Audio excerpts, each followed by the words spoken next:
Good evening. I'm Spectrum News 1 political reporter Anthony DaBruzzi. Act 10 divided Wisconsin, pitted neighbor against neighbor, and forced schools to close. Former Governor Scott Walker's landmark legislation required public employees to pay more for their pensions and health care and limited their ability to collectively bargain. Unions and several other organizations quickly organized protests in and around the Capitol that would last for weeks. While firefighters and police officers were exempt from the changes to collective bargaining, many still joined the protesters. When you think of Act 10, chances are you remember the thousands of protesters occupying the state capitol. But the law they opposed did not go into effect until 10 years ago on this very day, June 29th, which is why tonight we're taking a look back at the legislation which still divides so many. In 2011, a freshly sworn-in Republican, Governor Scott Walker, faced a projected $3.6 billion budget deficit coming on the heels of the Great Recession. It's February 11th. In what he called a modest change, Walker unveiled his plans to the press. The budget repair bill aimed to cut benefits for public employees and reduce the ability of unions to bargain. 3 days later, Governor Walker's new proposal had been put to paper and was in the hands of lawmakers. On February 15th, protesters started to flood the Capitol, and schools were forced to shut down as teachers walked out of the classroom to join them. For more than 2 weeks, demonstrators would occupy the Capitol building around the clock. They used everything from buckets to bullhorns, do justice, love mercy, yelling chants at the top of their lungs. In March, at the height of the protests, numbers reached as high as 100,000 people in Madison. 2 days later, 14 Senate Democrats fled to Illinois in a last-ditch effort to delay a vote on the bill. I have a message for you from some people that some of us know who are visiting Illinois right now. With just 19 Republican senators back in Madison, the chamber was one lawmaker short of the minimum number needed in attendance to pass a fiscal bill. Fast forward to February 25th. After nearly 60 hours, Assembly Republicans passed Governor Walker's budget bill in a matter of seconds. Several sleep-starved lawmakers on both sides of the aisle missed the vote due to confusion. But with the bill still stalled in the Senate, nearly 2 weeks after their 14 Democratic colleagues fled the state, Republican senators ordered the arrest of the AWOL lawmakers, but the state patrol couldn't cross the border into Illinois. 5 days later, in search of a solution, Republicans ultimately decided to get rid of parts of the legislation dealing with money, so they no longer needed the missing Democrats on the floor. The bill passed the Senate 18-1 with no debate. The next day, lawmakers in the Assembly voted to pass the revised bill 53-42. Wasting no time, Governor Walker signed his budget repair bill into law on March 11th, making it Wisconsin Act 10. But that wasn't the end of Act 10. The effort to recall Governor Scott Walker began almost immediately. But in 2012, Walker ultimately defeated Democratic Milwaukee Mayor Tom Barrett. Democrats also fell short in their effort to regain control of the state Senate. Republicans won 4 of 6 recall races. Those Senators Dan Kapanke and Randy Hopper were recalled. Senators Robert Coles, Alberta Darling, Sheila Harsdorf, and Luther Olson all held on to their seats.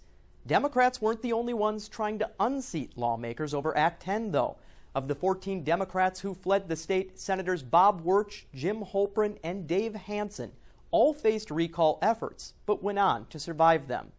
It wasn't until 2014 that Act 10 became settled law in Wisconsin, when on July 31st, the state Supreme Court upheld the policy in a 5-2 decision, marking the end of the state's legal fight over the collective bargaining law. A decade later, former Wisconsin Governor Scott Walker, the architect of Act 10, stands by his reforms. I spoke with Walker about the law that defined his career in so many ways. A decade later, when you reflect upon Act 10, what comes to mind for you? The biggest thing is success. We took the power out of the hands of the big government special interest and put it firmly into the hands of the hardworking taxpayers. And these reforms have worked. Act 10 at 10 is not only savings. One report last year put it at over $12 billion worth of savings to local and state taxpayers, but also, more importantly, the ability for schools and local and other governments to be able to staff based on merit, to pay based on performance. That means, for example, at schools, they can put the best and the brightest in the classrooms and keep them there. And as a former local official, that was one of the really important things for me. It wasn't just about balancing the budget. It was about empowering the people who are duly elected to run our schools and our local governments to be able to do that. And that's what we see now, even 10 years later. When you talk about enabling those leaders on a more local level to have that kind of power, how did you come up with this as a solution to solve the budget problems that were facing Wisconsin at the time? Yeah, when I came in, I remember I'd been in local government. I was the Milwaukee County executive for years. So I saw it firsthand. I tried to be creative. I tried to do 35-hour work weeks once a month for a couple months to try and avoid massive layoffs. And the union bosses told me, forget it. They'd much rather have hundreds of layoffs than have their members give up a little bit of, in this case, it would have been a Friday afternoon off, and myself included, getting 35 hours worth of pay versus 40. When they said that, it was just a vivid reminder to me that we needed to change things, not just to balance the budgets, but to make sure that the people we elect as taxpayers to run our schools and our local governments actually have the tools, that they're not handcuffed by a couple union leaders. When crafting this policy, did you ever imagine it would get the response it did? No, we knew there'd be some pushback. As I mentioned, at this local level, I knew some of the union bosses weren't open to some of the positive reforms we wanted to do to protect our workers and our taxpayers at the same time. So I figured there'd be some pushback at the state level. I knew Democrats, in many cases, wouldn't like, at least elected Democrats wouldn't like this. But I thought most people, regardless of party, they knew what the choices were. We didn't want to have massive layoffs of tens of thousands of public employees. We didn't want to cut Medicaid by literally billions of dollars, because that would devastate needy families and seniors and others. We didn't want to, at the time when the economy was floundering, we didn't want to include a massive tax increase, because we knew that would be like a wet blanket on the state's recovery. And so we came up with what we thought was a pretty viable alternative. Is there anything you wish you would have done differently? Well, I think there's no doubt about it. One of the things I looked at then, and I say even more now, is I was so eager to fix things. I didn't talk about them, I just fixed them. In politics, most people talk about things but never fix them. So I guess if I had to err, I'd rather err on the side of fixing as opposed to talking. But what I learned vividly then, and I've tried to do then, since then, even in my own life, let alone for politics, is to do both. To talk about things, continuously talk about things, communicate not just what you're doing, but more importantly, why you're doing it, and then go out and do it, take action.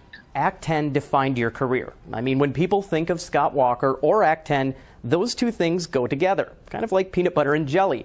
Are you comfortable with that? I mean, how do you feel about that shaping your legacy in so many ways? This wasn't a reaction to some Republican playlist. This wasn't some think tank that put this together. This was real life experience with real people and their jobs and their livelihoods that this came from, and that it's worked over time. And so, to me, if we went through all this and it was gone after 10 years, I might feel a bit more frustrated. But the fact that it's still working today is all the credit I need, not for me personally, but for the good and decent people of Wisconsin, who will continue to benefit for hopefully generations to come.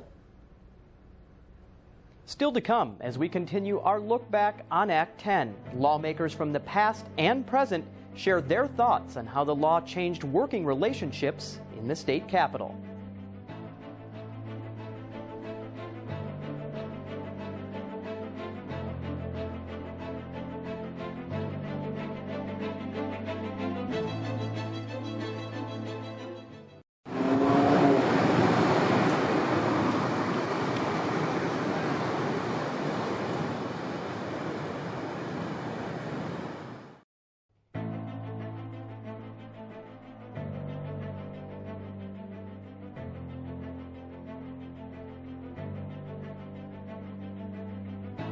Welcome back. Lawmakers come and go, and so do working relationships. But in the last decade, it seems like there's less reaching across the aisle. Past and present legislators say whether you agree with the policy or not, Act 10 did usher in a new era of politics. Nobody has held the title of Assembly Speaker longer than Robin Vos, so you could say he's seen his fair share of tense moments. I don't feel like I have ever changed somebody's opinion by yelling louder or screaming longer. The way Vos sees it, Democrats drug the process out, not to talk about solutions, rather build opposition. Oh, they left town for a month. I mean, they kind of resorted to all those extreme tactics, which in some ways I think broke down the civility that had been here for a long time. Democratic Senator Lena Taylor sees it differently. I'm of the belief system that the people deserve to know what we're doing. We have a public process for that to happen. This budget repair bill was 165 pages. And vividly remembers the day she and her colleagues decided to leave Wisconsin. Something told me in that moment to take a picture, that this was going to be like a special moment. She also remembers what it was like when she came back home. It was very tense. Very tense. It shepherded in a new breed of electeds who only knew that divisive way. Divisive is a word former state representative Bob Ziegelbauer knows well too. Once a Democrat, he turned independent in 2010. We transformed local government from the 19th century to the 21st century because of Act 10. As Manitowoc County executive, he faced budget struggles, especially with the highway department. But a different kind of struggle plagued him at his capital job. Once we got on the Act 10 bandwagon, it really divided us totally. And the lines were very strong, and people didn't go across them very much. It's a prairie plant. And I see another plant down there. Retired Republican Senator Dale Schultz was among the few to cross those lines. Act 10 was the first instance of power politics in the state of Wisconsin, and it certainly polarized people. Schultz was the only Republican in the state Senate to vote against Act 10, something he says he did at the behest of his constituents. I think that what's happened since then is we've seen the grievance industry grow. We've seen the amount of money pouring into it, and its sole purpose seems to be to make people angry rather than to solve problems. Politics may feel more divided these days, and it's because it is. While both sides might not agree why, they do agree on how it became that way. It was something to see, and I don't believe without technology that it would have been what it was for us. I think Facebook and Twitter kind of was what TV was for the civil rights movement, so to say. Do we feel like today the world is different than it was? Yeah, but I don't think it's because of Act 10. I think it's because of the way that social media has changed the world. The problem, clear. The solution to a less divided government? Anything but. Here now to talk about polarizing political issues and how people react to them is Michael Wagner, a professor at UW-Madison's School of Journalism and Mass Communication. Michael, thank you so much for joining us. I want to begin talking about wedge issues because the divisiveness of Act 10 certainly fits the criteria. So what makes some issues more of a lightning rod than others? Some of the things include the kind of impact it will have on the population, how controversial the issue is, how big of a change from the status quo the issue is. The clash between the two parties can also be something that matters. And so all of those things, I think, are the kinds of ingredients that go into pretty controversial issues. Sure, and Democrats and Republicans have always had their differences. But from what you can tell, has tolerance for the other party waned in the last decade or so since Act 10? It absolutely has. It's waned in terms of how lawmakers treat each other, and it's also waned in terms of how citizens treat each other. In research that we've done at the UW, we found that fully 1/3 of Wisconsinites have stopped talking to a friend about politics because of disagreements about Act 10 specifically, and 20% of Wisconsinites have outright ended friendships over debates about state and local politics. I want to wrap up by trying to find some common ground. And though Act 10 divided many people, is that something that Wisconsinites can ever move past a decade later? Or do these wedge issues, as we call them, tend to be perpetual?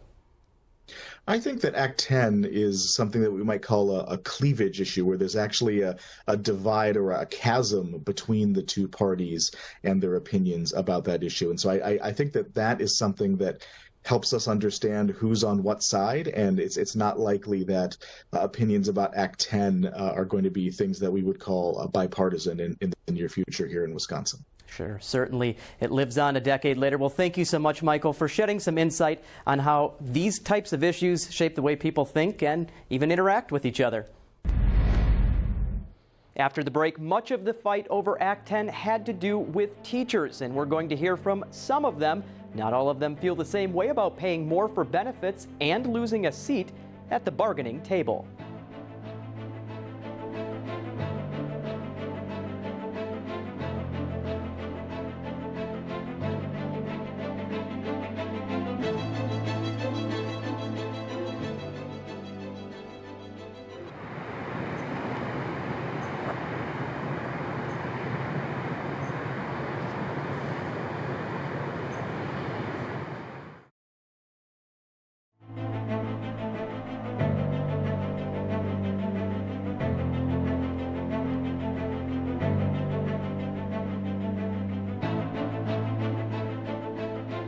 Welcome back to Wisconsin Divided, 10 years of Act 10. Though thousands of public employees across Wisconsin were impacted by Act 10, much of the debate and protests centered on teachers. For many, their average salary has increased, but pay hasn't kept up with inflation. And now teachers must contribute more to their pension and health insurance benefits. As you might imagine, 10 years later, not all educators feel the same. Being a chemistry teacher, Anthony Schnell considers himself a numbers guy. It just makes financial sense for me to go to the bakery as opposed to staying in teaching. He didn't always wake up at 4 a.m. to bake. Before taking on the family business in Windsor full-time, Schnell taught high school science for 29 years. This last year, my base paycheck was less than it was in 2013. So I'm taking home less, even though my income has gone up.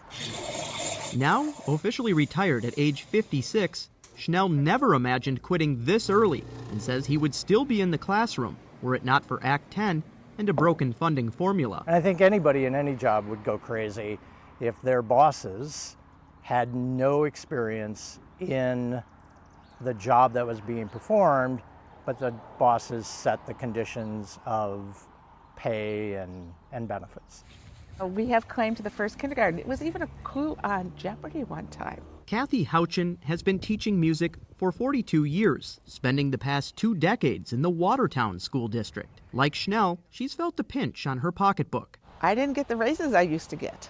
You just sort of, I remember one year since Act 10, one year I got $50 more in my paycheck for the year. But Houchin, who serves on the Dodge County Board and made a recent run for state assembly, knows what it's like to make hard decisions. I now understand why it had to be done. I understand the need for it, and there was a need for it, even though it wasn't pretty when it was happening. Despite a lot of divisiveness, Houchin says she's never been dissuaded from her life's passion. To me, teaching's never been all about the money. Sure, I like getting money, and sure, I want to get paid my share, but there's more to teaching than that. If you're going into teaching, you know you're not going to get rich. And that's all well and good. I totally get that, but that doesn't mean you shouldn't be able to pay your bills. Bills that Schnell understands school districts have to pay too. He just hopes cost savings don't come at the expense of more teachers like him, who 10 years later don't see things improving anytime soon. Joining us now for perspective on the impacts of Act 10 a decade later and how it has shaped politics since then is Jason Stein, who worked as a Capitol reporter for the Milwaukee Journal-Sentinel and Wisconsin State Journal, but right now is the research director for the Wisconsin Policy Forum. Jason, thank you so much for carving out some time of your busy schedule. We certainly appreciate it. One of my favorite sayings is journalism is the first rough draft of history. And Jason, you were covering the Capitol, as I mentioned, during that rough draft of Act 10 as it was unfolding, so to speak. What was it like being a reporter at the time? It was remarkable. It was one of those moments where you felt you were living history and experiencing history as it happened. I mean, I can remember one day when the number 2 stories on the New York Times website nationally, one was the Arab Spring protests that ultimately toppled a dictatorship in Egypt. And then the number 2 story on the New York Times was what was happening right outside my office in the Capitol press room in Madison, Wisconsin. Pretty unbelievable there at the Capitol. When we think back, we often refer to Act 10 by the name Governor Walker gave it, which of course was the budget repair bill. But in so many ways, it wasn't just another policy. Really, it was this paradigm shift that sort of ushered in a new era of politics. So if this did not happen 10 years ago, how do you think things would be different today? Well, it certainly ushered in a whole range of changes. It sort of ushered in an era of increased, austerity that have led the state to now fall below the national average, from being close to the top 10 in taxes to below the national average, have also brought K-12 spending on a per pupil basis from well above the national average in 2011 to now somewhat below the national average. Certainly, and we talk about tax and spend. Final question for you here, Jason, quick. Is Act 10 still shaping the new policies that we see present day 10 years later? And if so, how specifically?